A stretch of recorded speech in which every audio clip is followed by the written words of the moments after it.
Good morning.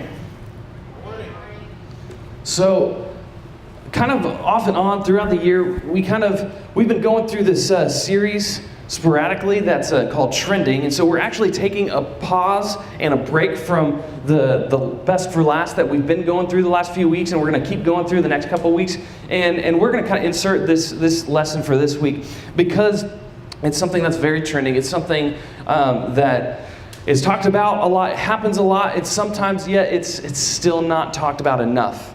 And it's not talked about in ways that we really know how to have healthy conversations about it and how to understand it. And so I'm going to be real honest. You guys know, if you've been here for very long, that we like to have a fun time. We like to play games. We like to laugh. We like to talk about good stuff. And today is no exception. But today the topic is going to be a little bit more serious. And I know that you guys are mature and you can handle this conversation. But when we talk about this, I know that there's going to be a lot of different emotions in the room because we all have different experiences when it comes to this issue, and we all have different ways of processing this information. We have different ways of processing our own experiences when it comes to this topic, and so I want to let you guys know that whatever you feel while we're talking about this is perfectly normal and it's okay. It's perfectly normal and it's okay. But today's topic is heavy nonetheless, and it is the topic of suicide. This is something that is pretty, unfortunately, is pretty common. It is the second leading cause of death amongst kids your age, and that's a pretty big deal. And a lot of times we don't know how to talk about this. We don't know how to bring it up in a healthy way. It can bring up lots of emotions. It can remind us of some pain that's there. And for some of you in the room, this topic may mean nothing to you because you've had no experience with this and you don't know anybody who has, and that's okay too. The odds are is that it'd be healthy for you to be able to navigate through this discussion, this conversation with others, because unfortunately it's something that happens too often. And it's something that we're going to have to know how to talk about and how to deal with, how to comfort those who are experiencing the loss of a loved one through this, and how to talk to people who themselves are struggling with stuff like this. And so before we go any further, let me kind of define some different terms when it comes to this topic. So suicide is a successful taking of one's life. It's when someone chooses to take their own life and they do so successfully. That is what suicide is. Suicide attempt is when somebody wants to die and they attempt to commit suicide, but they ultimately fail, and that leaves them with either broken bones or brain damage, or sometimes they fully recover.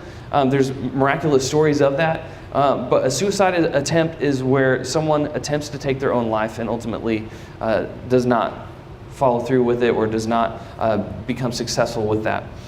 And the last thing is suicidal thoughts. Now, this is something that is much harder to recognize because in reality, a lot of people who are feeling or thinking of suicidal thoughts are pretty good at hiding it. And this can be dangerous for a lot of reasons because it can lead to the first two things. But suicidal thoughts are when somebody is very focused on their sadness or their depression, and they get to a point where they're thinking that maybe ending their life is the best escape. And so that's the three terms that I want to define. And the reality is most people who have committed suicide are people who have spent a lot of time in suicidal thoughts. Have spent time where it's not the first time they think about it. I know a lot of times for us, because it's such a surprise for us when someone commits suicide or when someone takes their life, the reason the fact that it's such a surprise for us kind of leads us to think that maybe it was a last-minute decision or that maybe they just decided, in a weak moment to take their life. But the reality is that most people who take their own lives have been battling with suicidal thoughts for a long time. And this is very sad. It's very difficult to deal with. And in fact, this leaves probably the why question more than anything else. Why would someone think about taking their own life? For some of us, that's really hard to understand. Why would someone believe that suicide is the answer to their problems? Why wouldn't they think about their family or their friends or their other loved ones that they leave behind? And maybe even we think, why would God let this happen? And so I'm going to be really honest with you. the idea of suicide and the reality of suicide leaves a lot more questions than answers. And I don't have all the answers. I wish I could stand up here and tell you that I know all the answers when it comes to this, because statistically speaking, I know that probably many people in this room know of somebody who has taken their own life or who has attempted to take their own life, and maybe it's left you with these questions. And I wish I could relieve your conscience and give you some satisfying answers, but the reality is sometimes there are no good answers. Sometimes it leaves us with more questions.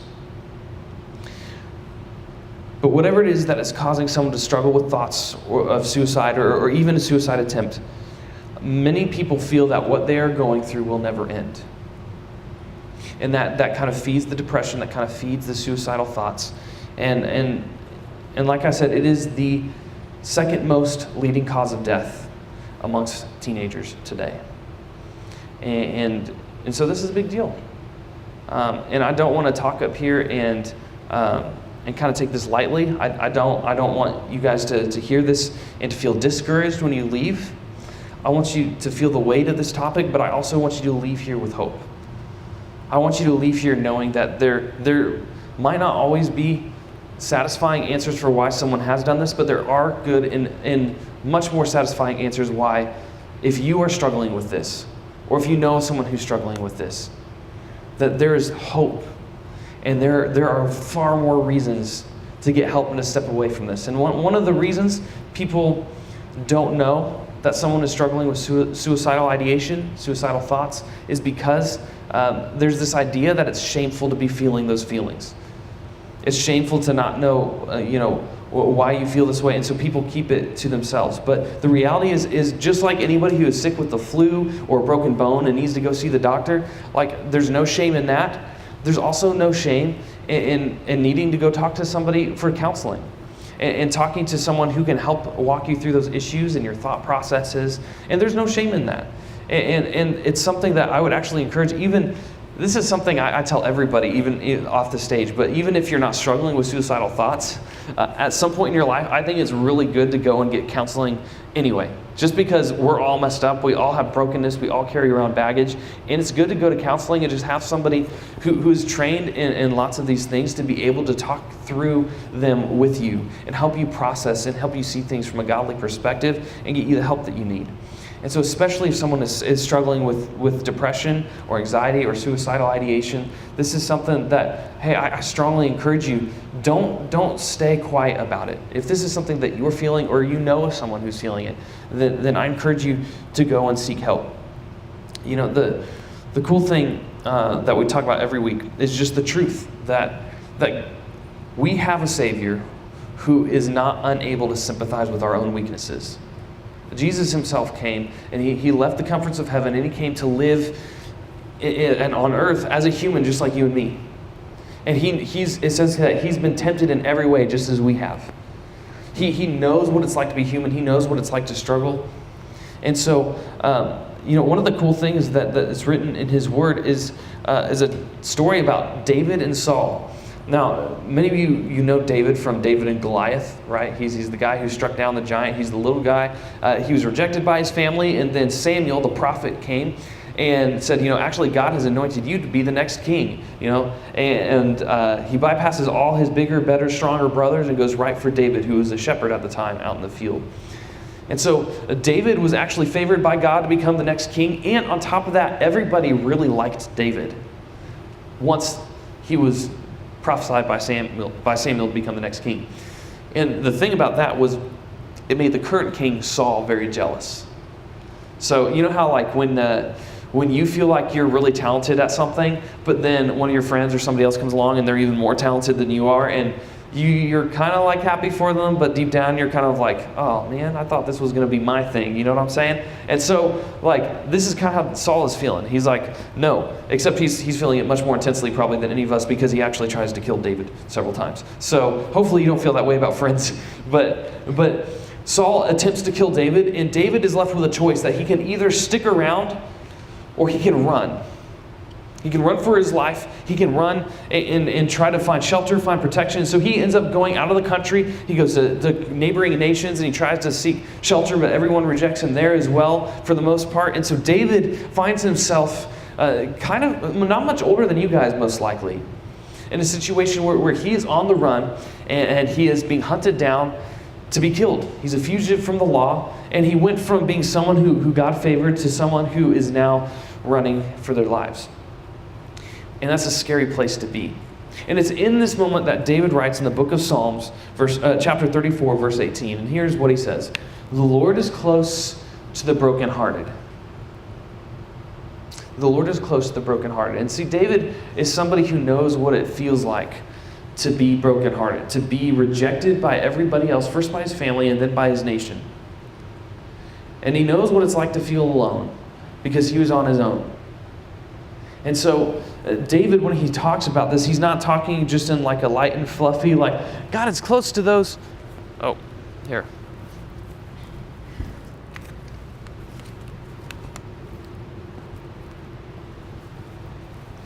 Check. Okay.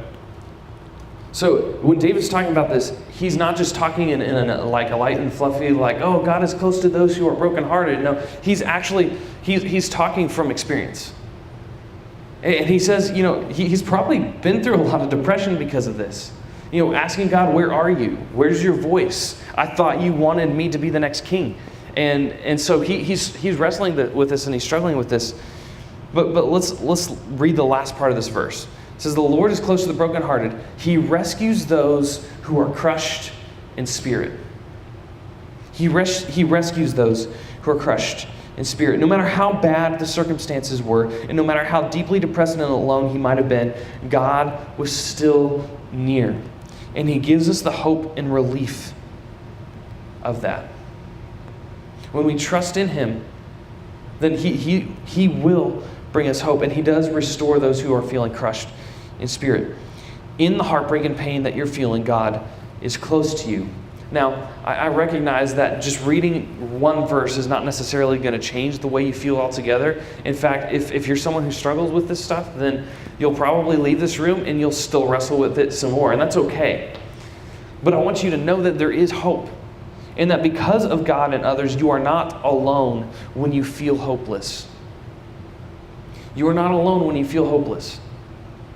In fact, at your age, it's really easy to not be able to see beyond what's next. It's not easy to be able to see beyond tomorrow, to see beyond the test you have and beyond the project that's due, beyond the play that's coming up, beyond the next game. It's really hard to see beyond those things at your age, and that's okay. But you need to know that there is hope. If you're feeling despair, if you're feeling rejected, if you're feeling like nobody likes you, know that those things aren't true, and that you have hope, and that God is near. So just a couple points of application before I kind of let you guys get into your groups. But if you are someone who is struggling with suicidal thoughts, then I got a few things for you. One, identify your thoughts. Identify the things that are making you feel that way. Identify what times you feel that way the most. Is it after a certain class? Is it after interacting with a certain person? When do you feel those things the most? And identify exactly what it is that you're feeling. Second, let someone in. I know it's really difficult to kind of admit to someone if you're feeling this way. But just like anything else, if you keep it to yourself, it's only going to get worse and it's only going to grow. So let someone in. Talk to someone who you trust. Talk to a church leader, a small group leader, a coach, your parents. Let people in and let people help you. Third is protect your mind. Harmful thoughts can break into your mind the same way that a burglar can break into a house. But when a burglar is in the house, you don't just leave your house unprotected. You try to protect it. And the same is true with your mind. When you feel that your mind has an intruder, someone who is implanting thoughts and things that you don't like, that make you uncomfortable, that make you scared, that make you sad or depressed, then know that there are ways and there are things that you can do to protect your mind. And fourth, remember that God is with you. Because of God and others, you are not alone when you feel hopeless. Or maybe you've never experienced suicidal thoughts, but you know someone who has. Or maybe you have a friend who in confidence has told you that they're struggling with these things. Then first off, just be a friend, right? Invite them to play basketball in your driveway. Invite them to the movies with you. Invite them to hang out with you and your other friends. Include them. Be a friend. But also take their words seriously. If someone says, even in a joking way, that they're thinking about killing themselves, sometimes that's just a desperate way for people to just let it out and let people know and kind of hide it behind a joke. But take those things seriously. And 3, seek help. I know that this is tricky because you would feel the tension to be a good friend to them and so to keep their secret. But when somebody is threatening themselves or others, then you have an obligation to seek help. And they may be mad at you for it at first, but you should still let somebody know so that they can get the help that they need. And hopefully one day they'll be able to thank you for it. And lastly, go to God. But maybe you're not any of those people. Maybe you don't struggle with it. Maybe you don't know someone who's struggling with it. But maybe you know someone who has tragically already taken their life. And you're left with more questions than answers. Then here's what I would say to you. 1, it's not your fault. It is not your fault somebody else made that decision. And you cannot blame yourself. It's very normal to have feelings of guilt when somebody close to you takes their life. Feel like maybe you should have known better, maybe you should have done something, maybe you just didn't see the signs, but it's not your fault. They ultimately made the decision. It's okay to have a lot of feelings. So talk to someone about those feelings. Again, there's no shame in seeking help or talking to a counselor. And for you as well, remember that God is close to you too. Because of God and others, you are not alone when you feel hopeless. In fact, everybody, if you have a phone, take your phone out right now. If you have a phone, go ahead and take your phone out, and you can either take a picture of the screen and put it in your phone later, or you can put it in your phone now. But this is the National Suicide Hotline. It's 1-800-273-TALK. And if you just save that in your phone, because odds are someone might share something with you, or maybe you will struggle with something, and you're going to wonder, oh crap, what was that line? What was that phone number? And I want you to be able to have that. I want you to be able to be prepared. So put that in your phone number and put the name as National Suicide Hotline or Suicide Hotline, because those are people that are trained, that can talk to you at the spur of the moment. And maybe if you don't want to make a phone call because calling people on the phone is awkward to you, that's fine. You can text the Prevention Lifeline at 741-741. I want you, if you have a phone, to either take a picture of the slide or put it in your phone right now, because this is such a huge deal, and you could even save somebody's life with this someday. So as you guys get ready to go to your small groups, think about this question: where can I find support when I or someone I know feels hopeless? Where can I find support when I or someone I know feels hopeless? Think about this question. I want to pray for you guys, and you'll be dismissed into your small groups.